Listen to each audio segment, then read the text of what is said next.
Hi friends, welcome back to my channel. ఎలా ఉన్నారు అందరూ? బాగున్నారా? నేను కూడా బాగానే ఉన్నాను. ఈరోజు మీతో షేర్ చేస్తున్నది ఒక మంచి స్పెషల్. నాకు చాలా చాలా ఇష్టం, మీ అందరికీ కూడా చాలా బాగా నచ్చుతుంది. అదే రంజాన్ రోజు తయారు చేసే షీర్ కుర్మా అనమాట. హైదరాబాదీ స్టైల్ షీర్ కుర్మా. హైదరాబాదీస్ ఎలా చేస్తారో ఎగ్జాక్ట్గా అదే రెసిపీని నేను మీతో షేర్ చేస్తున్నాను. గొంతుకు పట్టేసింది, కొద్దిగా బంగుగా వస్తుంది మాటలు, ఏమనుకోవద్దు. రంజాన్ రోజు బిర్యానీ ఎంత స్పెషలో, బిర్యానీతో పాటు ఈ షీర్ కుర్మా కూడా అంతే స్పెషల్ అనమాట.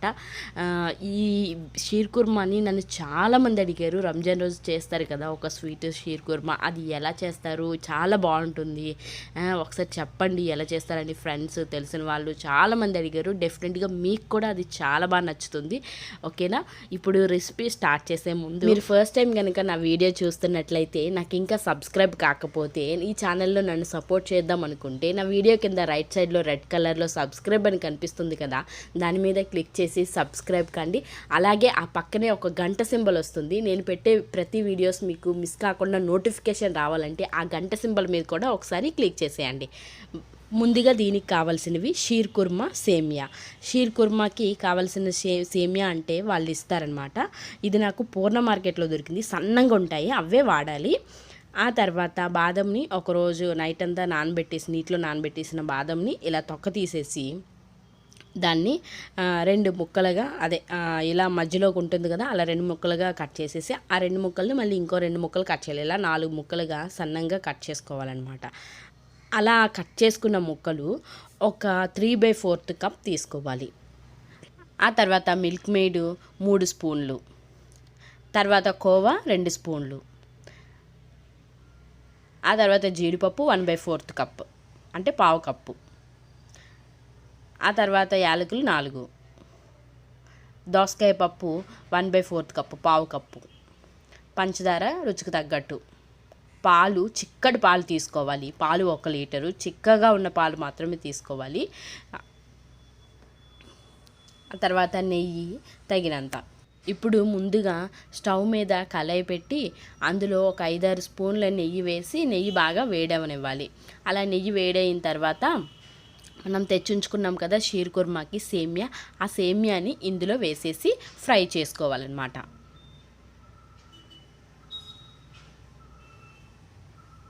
కొంచెం చాలాసేపు ఫ్రై చేయాలి దీనిని, అంటే మీడియం ఫ్లేమ్లో పెట్టి ఫ్రై చేసుకోవాలి. హైలో పెట్టేస్తే తొందరగా మాడిపోతుంది అనమాట. అవి ఎరుపుకుండానే మనం ఫ్రై చేసుకోవాలి, లేకపోతే మనం కలిపినప్పుడే ముక్కలు అవుతాయి, పర్వాలేదు. ఆ తర్వాత సగం ఫ్రై అయిన తర్వాత బాదంని కూడా వేసేసాం, మనం బాదంని కూడా వేసేయాలి. ఆ తర్వాత మళ్ళీ ఫ్రై చేసుకుంటూ ఉండాలి. ఇప్పుడు జీడిపప్పు కూడా వేసేసాను. ఆ తర్వాత మళ్ళీ కొద్దిసేపు అలా ఫ్రై చేయాలి. ఆ తర్వాత మనం దోసకాయ పప్పు ఉంది కదా, దోసకాయ పప్పును కూడా మనము ఇందులో వేసేయాలి. దోసకాయ పప్పు వేసిన తర్వాత ఇంకా మనం బాగా ఫ్రై చేసుకోవాలి, అంటే లైట్ గోల్డెన్ బ్రౌన్ కలర్ వచ్చేంత వరకు ఫ్రై చేసుకోవాలి వీటిని. ఇలా ఫ్రై చేసుకుంటున్నప్పుడే ఇంకొక సైడు మనం ఒక గిన్నెలో పాలు వేసి మరగబెడుతూ ఉండాలి. ఇలా మరగబెడుతూ ఉన్నప్పుడే ఒక 4 యాలకులు దంచేసి అందులో వేసేయాలి. ఆ తర్వాత మరిగిన పాల్లోకి ఈ మనం ఫ్రై చేసుకున్నాం కదా దీన్ని వేసేయాలి. వేసేసి అప్పుడు ఉడికించుకోవాలన్నమాట.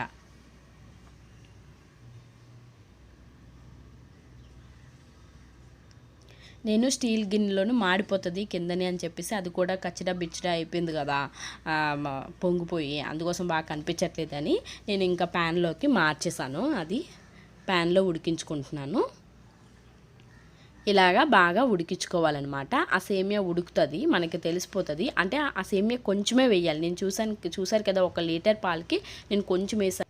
ఇంకా కొంతమంది అయితే 1 లీటర్ పాలకి పావు కప్పు సేమియాయే వేస్తారు. ఇది తాగినట్టు చేస్తారనమాట, అలా కూడా బాగుంటుంది. నేను ఇది స్పూన్తో తిన్నట్టు చేశాను. ఈ సేమియా కూడా కొంచెం వేస్తే అలా పెరుగుతుంది, ఎక్కువ అయిపోతుంది. ఆ తర్వాత కొద్దిగా ఉడికిన తర్వాత 3 స్పూన్ల కోవా వేశాను నేను. చూడండి, అంత ముక్క పెద్ద స్పూన్తో 3 స్పూన్ల కోవా వేశాను. కోవా వేసిన తర్వాత కొంచెం సేపు ఉడికించుకోవాలి. మళ్ళీ కొద్దిగా ఒక 5 నిమిషాలు ఉడికించుకున్న తర్వాత అప్పుడు మిల్క్ మేడ్ వేసేయాలి. ఇందులో ఒక 3 స్పూన్లు, పెద్ద స్పూన్తో 3 స్పూన్లు మిల్క్ మేడ్ వేసేయాలి.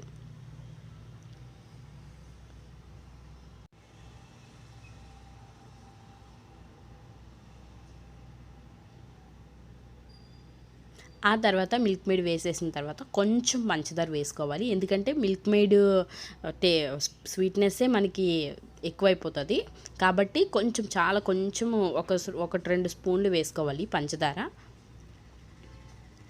ఇంకా మీకు స్వీట్నెస్ సరిపోకపోతే కొంచెం చూసి వేసుకోవచ్చు పంచదార. వేసుకున్న తర్వాత కొంచెం ఒక 5 నిమిషాలు ఉడికించుకోవాలి. ఇంకొక విషయం ఏంటంటే, మనకి కోవా లేదనుకోండి, కోవా వేయకపోయినా పర్వాలేదు, కోవా వేయకపోయినా చాలా టేస్ట్గా వస్తుంది. ఇది కోవా కంపల్సరీ కాదు, కోవా వేస్తే ఇంకా బాగుంటుందన్నమాట. ఇలా ఉడికించుకున్న తర్వాత మనం స్టవ్ ఆఫ్ చేసేసి మనం ఒక బౌల్లో తీసుకొని సర్వ్ చేసేయాలి. ఇది మిగిలితే ఒక 3-4 రోజులు ఫ్రిడ్జ్లో పెట్టుకొని తింటే ఇంకా టేస్ట్ బాగుంటుంది, పర్వాలేదు.